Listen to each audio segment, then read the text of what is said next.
Happy morning, students. Once again, I welcome you all to our school, Blue Stars High Secondary School, Arumbathapuram. Today, you are going to learn about biology, biobotany.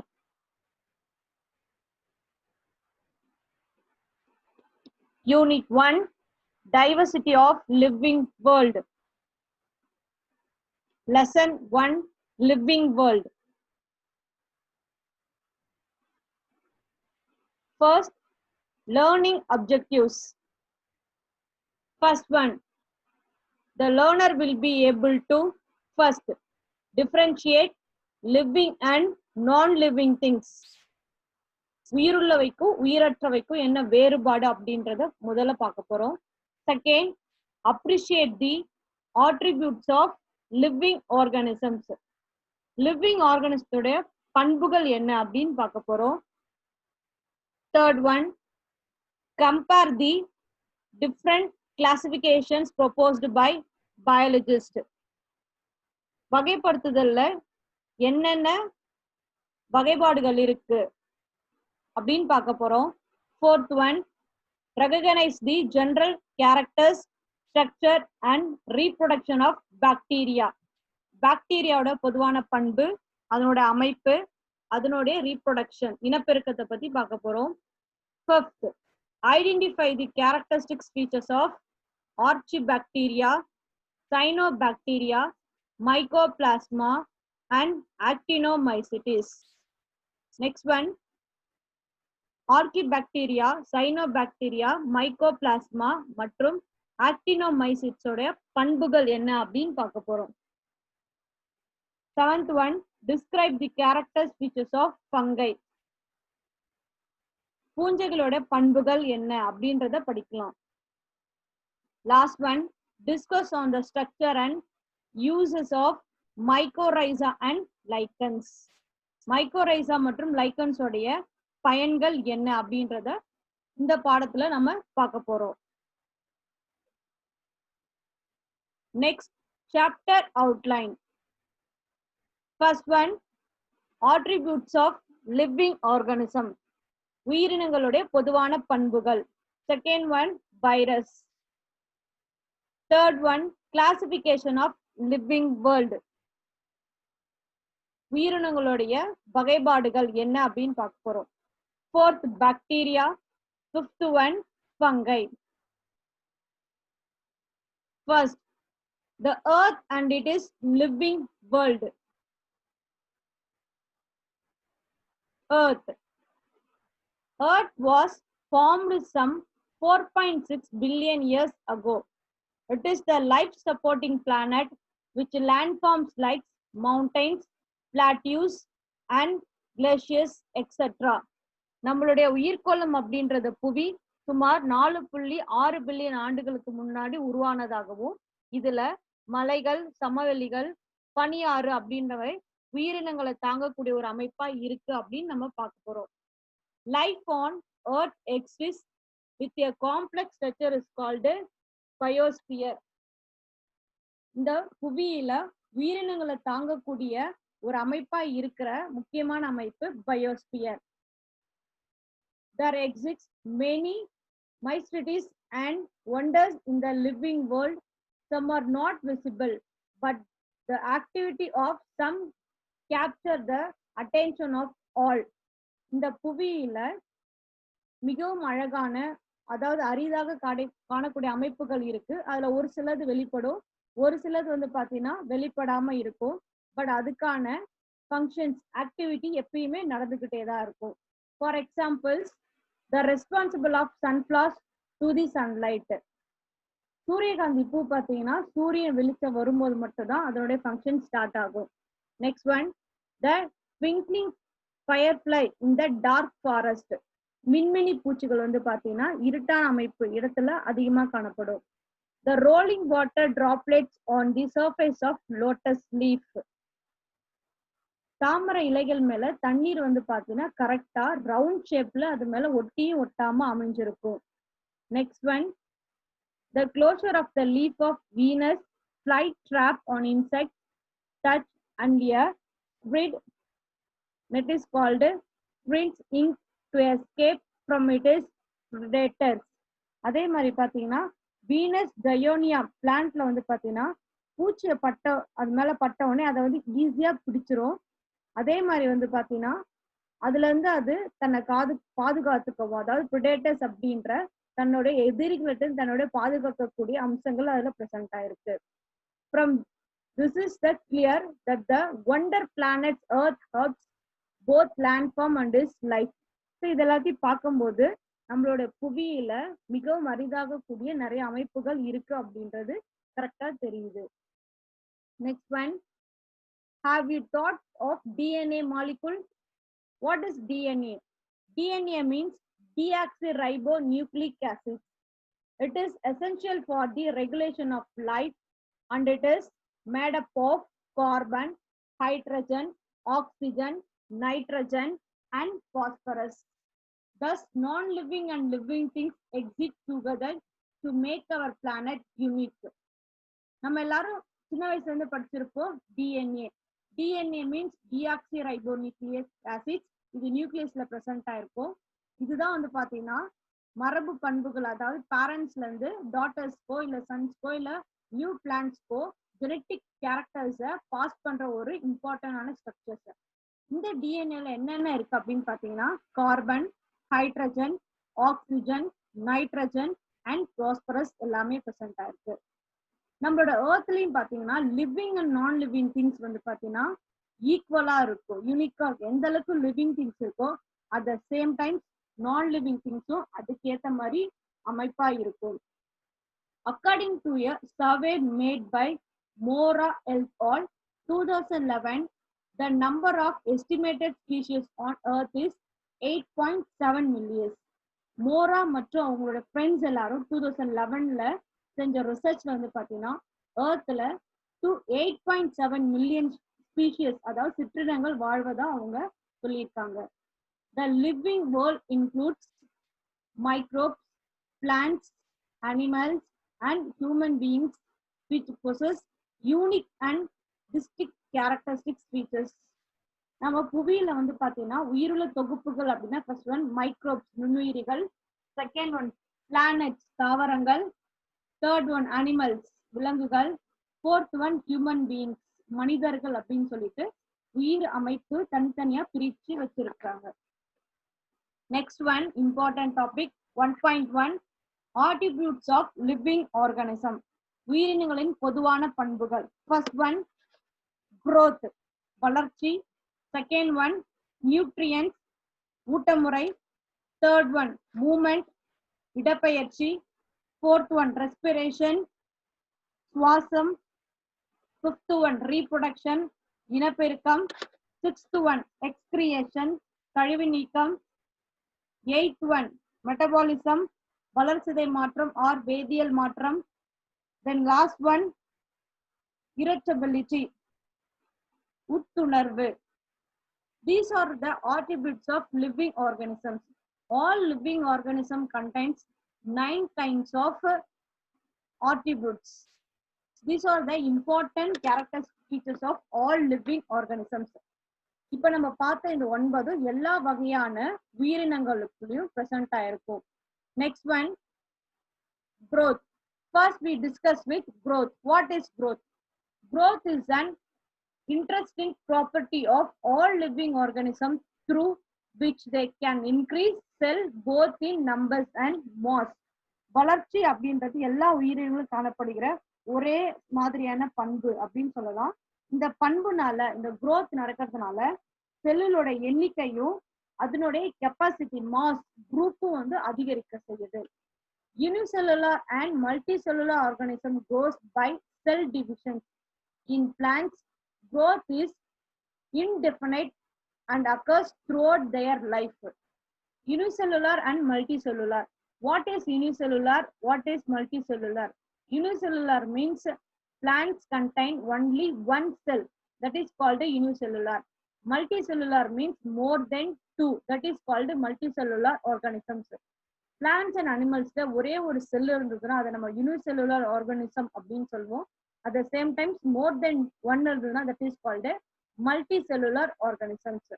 So இந்த ஆர்கானிசத்துல growth அப்படின்றது cell division, செல் பகுப்படைறது மூலியமா தான் அதுல growth நடக்குது அப்படின்றது நம்மளால புரிஞ்சுக்க முடியும்.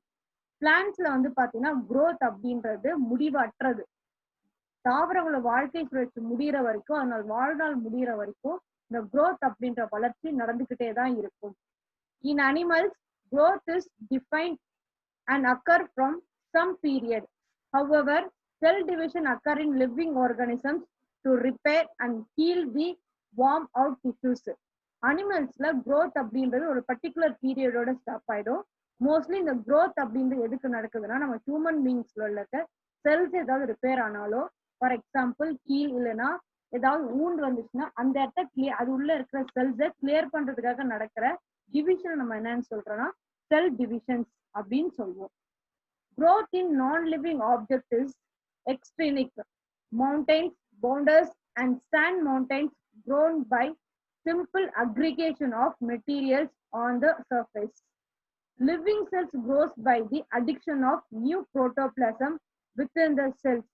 Therefore, growth in living things is intrinsic. Non-living thingsல growth அப்படின்றது நம்ம என்னன்னு சொல்லுவோம்னா எக்ஸ்ட்ரினிக் அப்படின்னு சொல்லுவோம். இதுல வந்து மலைப்பகுதிகளிலோ இல்ல சமவெளி பகுதிகளிலோ திடீர்னு அதனுடைய அமைப்புல வேறுபாடு அடையிறது நம்ம என்னன்னு சொல்றோம், அதனுடைய growth அப்படின்னு சொல்றோம். அதே மாதிரி லிவிங் திங்ஸ்ல வந்து பாத்தீங்கன்னா growth அப்படின்றது அடிக்ஷன் ஆஃப் நியூ புரோட்டோபிளாசம், புதுசா ஒரு புரோட்டோபிளாசம் சேர்றது நம்ம என்னன்னு சொல்றோம்னா growth அப்படின்னு சொல்றோம். லிவிங் திங்ஸ்ல இந்த growth நம்ம என்னன்னு சொல்றோம்னா இன்டர்ஸ்னிக் அப்படின்னு சொல்றோம். In unicellular organisms like amoeba and amoeba growths occur by cell division, and such cells divide as leads to the growth of their populations.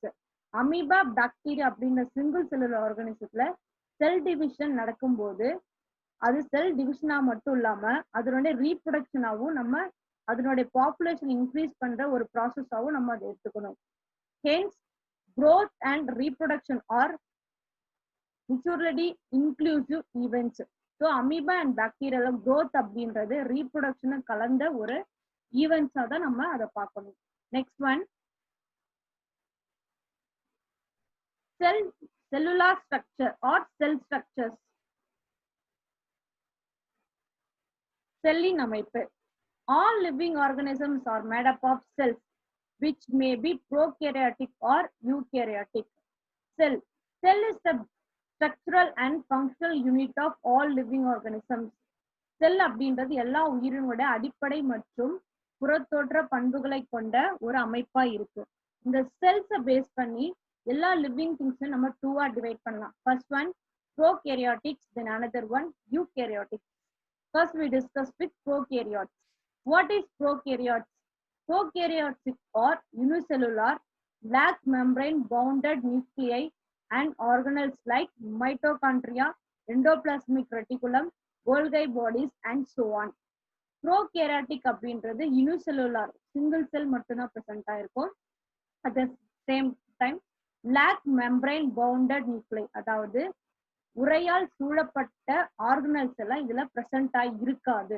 For example நியூக்ளியஸா இருக்கலாம், இல்ல அது உள்ள இருக்கிற செல் உறுப்புகளான mitochondria, endoplasmic reticulum or Golgi bodies எது எடுத்தாலும் அதெல்லாம் cover பண்ணி மெம்பரேன் பிரசன்ட் ஆகிருக்காது. Example bacteria and blue green algae. Second we discuss with eukaryotes. In eukaryotes, a defined nucleus and membrane bounded organelles are present. Eukaryotes அப்படின்னு எடுத்துட்டீங்கனாலே நல்ல தெளிவான nucleus present ஆயிருக்கும். அதே மாதிரி யூகேரியாட்ஸ் உள்ள இருக்கிற எல்லா செல் ஆர்கனல்ஸையும் கவர் பண்ணி மெம்பரைன் அப்படின்ற ஒரு உரை சூழ்ந்து இருக்கும். Eukaryotes may be unicellular or multi cellulars. Eukaryotes வந்து பாத்தீங்கன்னா சிங்கிள் செல்லாவும் இருக்கலாம், மல்டி செல்லுலரா இருக்கலாம்.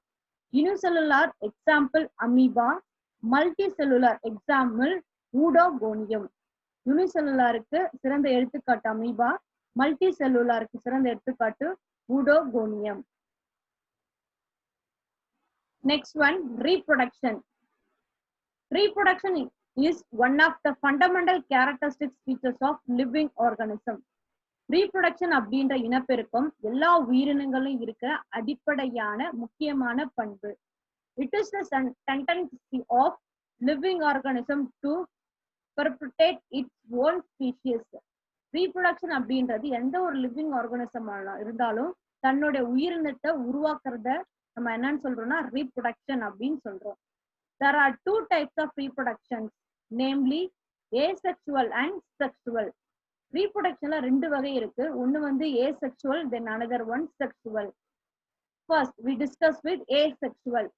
Asexual reproduction refers to the production of the progeny possessing features more or less similar to those of parents. Asexual அப்படின்றது வந்து பாத்தீங்கன்னா there is no fusion of gametes.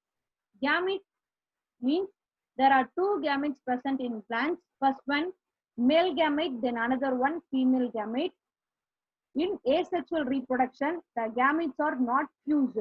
So male and female gamete fuse ஆகாம இணையாம ஒரு பிளான்ட்ல இருந்து daughter cells இல்ல daughter plants produce ஆச்சுன்னா that is called asexual. A means absent. Which one is absent means sexual type of reproduction is absent. That is called asexual. Second, we discuss with sexual reproduction.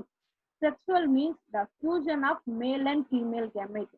Male and female gamete இணைஞ்சி zygote formation ஆகி pollination fertilization முடிஞ்சு embryos form ஆகி zygote form ஆகி plant produce ஆகுது. நம்ம என்னன்னு சொல்றோம்னா sexual reproductions அப்படின்னு சொல்றோம். The sexual reproductions brings out variation through recombinations. Sexual reproductionல நம்ம variation அதாவது வேறுபாடு வந்து பாத்தீங்கன்னா recombination அப்படின்ற மறு கூட்டணி மூலமா நிறைய வேறுபாடுகளை பார்க்க முடியும். So reproduction is a special biological process. There are two types of reproductions occur. First one asexual, then another one sexual. Asexual means there is no fusion of male and female gametes. Sexual means fusion of male and female gametes. Next one, asexual reproduction in living organisms occurs by the production of asexual reproduction plantsல என்னென்ன முறையில நடக்குது அப்படின்னு பார்த்தீங்கன்னா first one Conidia, example Aspergillus penicillium. Second one budding, example Hydra and yeast. Third one binary fission, example bacteria and amoeba. Fourth one fragmentation, example Pyroghyra. Fifth one protonema, example mosses. Sixth one regeneration, example planaria. So asexual reproductionல மொத்தம் 6 வகை இருக்கு. First one conidia, second one budding, third one binary fissions, fourth one fragmentation, fifth one protonema, and last one regeneration. Exploitation or the sterile worker bees and mules. Theni மட்டும் அந்த கோவேறு அப்படின்ற கழுதைகளை வந்து பாத்தீங்கன்னா கோவேறு அப்படின்ற ஒரு வகையான கழுதை. ஸோ அந்த கழுதையில மலட்டுத்தன்மை காரணமா இனப்பெருக்கம் நடைபெறாது. Next one types of asexual reproductions. Next two slides shown types of asexual reproductions. First one Conidia of Penicillium. At the time of reproduction, Penicillium produced round-like structures is called conidia. This conidia produced new plants. Second one, budding. Budding example is at the time of reproduction, bud-like outgrowth present in the yeast plant. So this outgrowth produced new plant.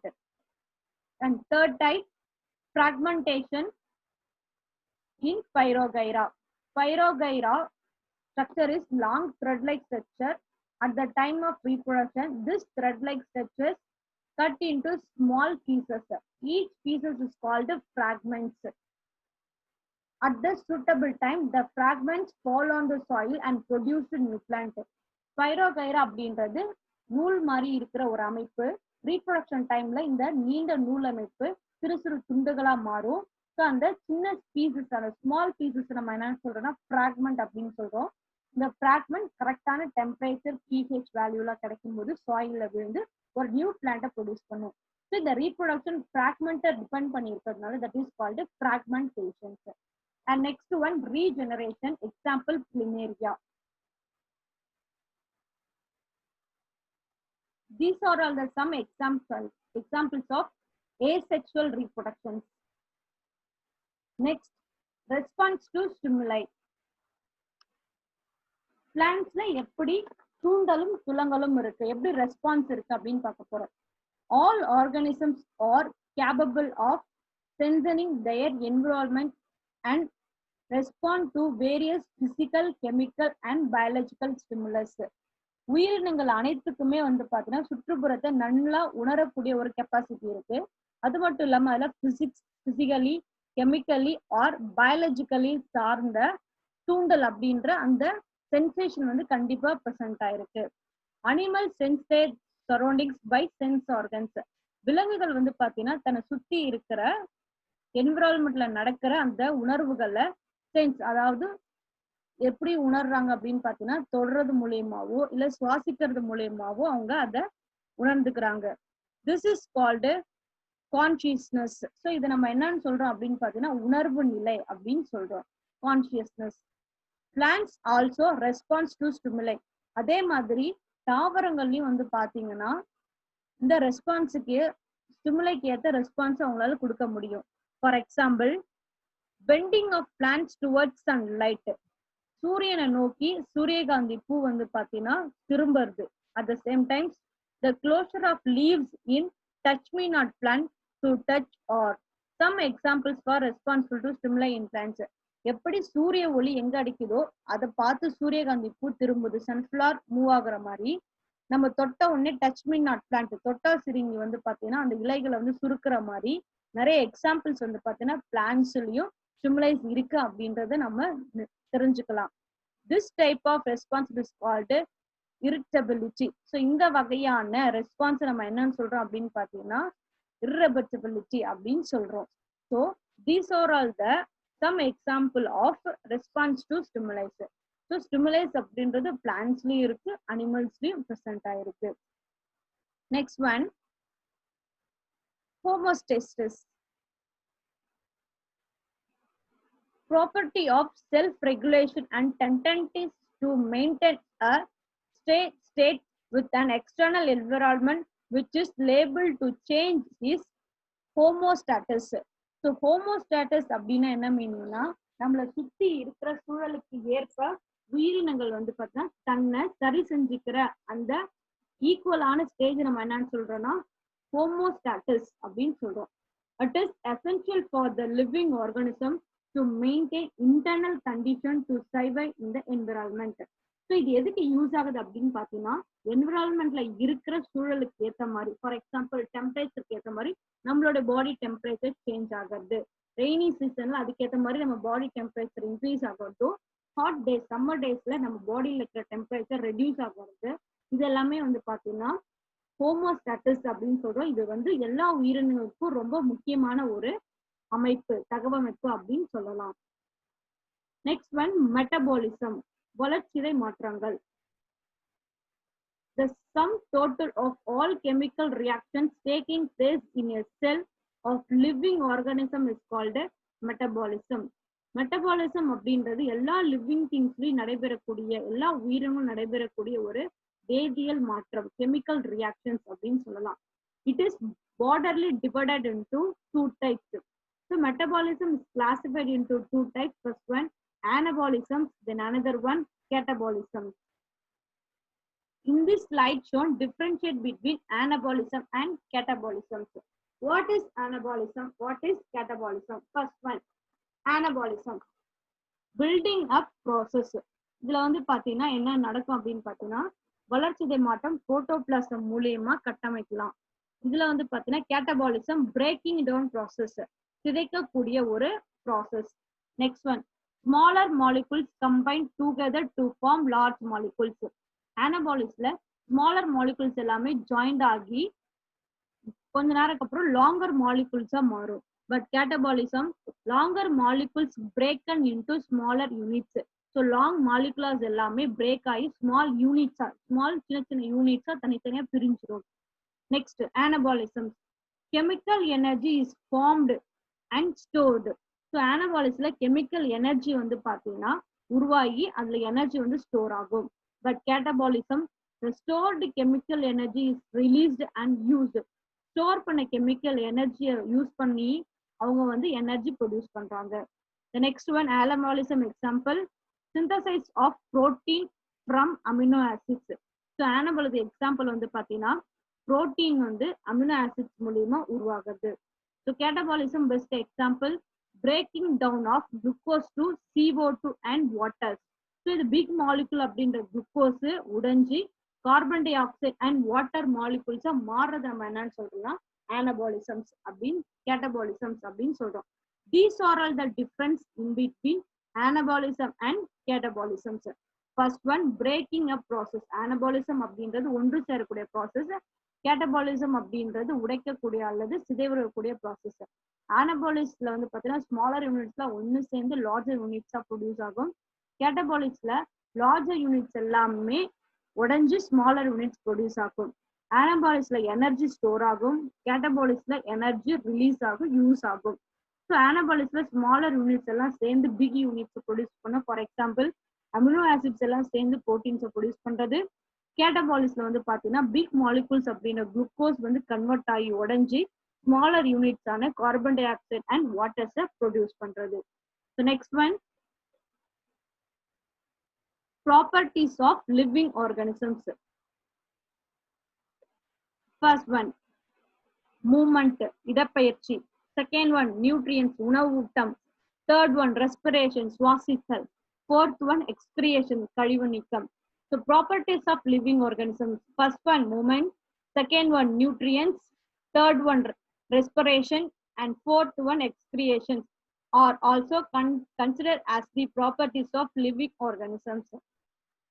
The level of organization in living organism being with atom and end in biospheres. So எல்லா உயிரினங்களும் அதனோட தொடக்கம் வந்து atoms அப்படின்ற small molecular start ஆகி biosphere அப்படின்ற big எண்ட்ல தான் முடியுது. Each level cannot exist in isolations. Instance, they form levels of integration as given in figures. So இதுல முக்கியமானது ஒவ்வொரு அமைப்புக்குள்ள என்னென்ன தொடர்புகள் இருக்கு அப்படின்றத நெக்ஸ்ட் ஸ்லைட்ல நம்ம பார்க்க போறோம். So in this slide shown the level of organization and integration in living organisms. First one, living organisms start with atom. Atom is a small molecule. So this atom is converted into molecules and compounds. So molecules la three is irukku. First one, colloidal, crystal and mixtures. These are all non-living. So idellame non-living substance. Next one, molecules and components converted into organelles. So organelles is converted into living cells. So living cells is converted into tissue. Tissues are modified organs and organ systems formed. Last one, individual organ. And next one, populations, community, ecosystem, biospheres.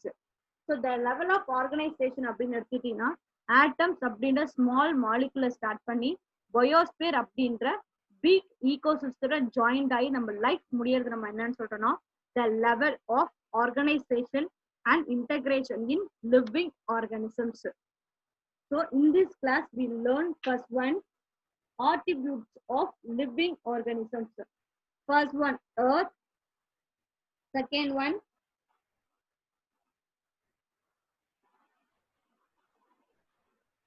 growth, cellular structures, reproductions, stimuli, homeostasis, metabolism, and last we discussed with the level of organization and integration in living organisms. Thank you, students. Today class over.